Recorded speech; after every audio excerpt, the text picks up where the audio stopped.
À la présentation de Quel jeu?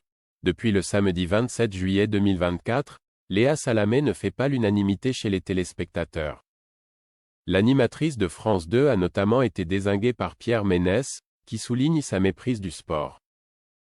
Un certain événement sportif bat son plein à Paris, et les Français y brillent particulièrement. Pour couvrir cette compétition pendant une quinzaine de jours, France Télévisions a déployé un dispositif XXL, mobilisant ses deux principales chaînes pour une bonne dizaine d'heures de direct. Et pour les malheureux qui n'auraient pas vécu les exploits des athlètes en direct, le groupe audiovisuel propose un récapitulatif complet dans Quel jeu? Avec le tandem Léa Salamé, Laurent Luyat aux manettes. Tous les soirs, à partir de 23h, les deux animateurs reviennent sur les moments marquants de la journée, en compagnie d'invités prestigieux. Si la couverture d'un tel événement est une habitude pour Laurent Luyat, abonné à Roland-Garros ou au Tour de France, c'est une grande première pour sa complice, plus accommodée aux interviews d'hommes politiques ou d'artistes. Et à en croire les retours des téléspectateurs, l'exercice semble fastidieux pour la présentatrice de Quelle époque.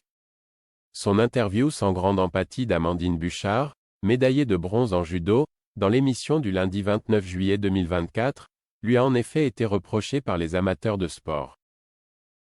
À commencer par Pierre Ménès, ex-consultant star du ballon rond sur Canal+. J'ai fait quelques émissions avec Léa Salamé sur CNews. Non seulement elle ne connaît rien au sport mais en plus elle le méprise. Lui confier une émission pendant les Joe est une idée du démon, l'a-t-il taclé, sans aucune retenue sur X, anciennement Twitter.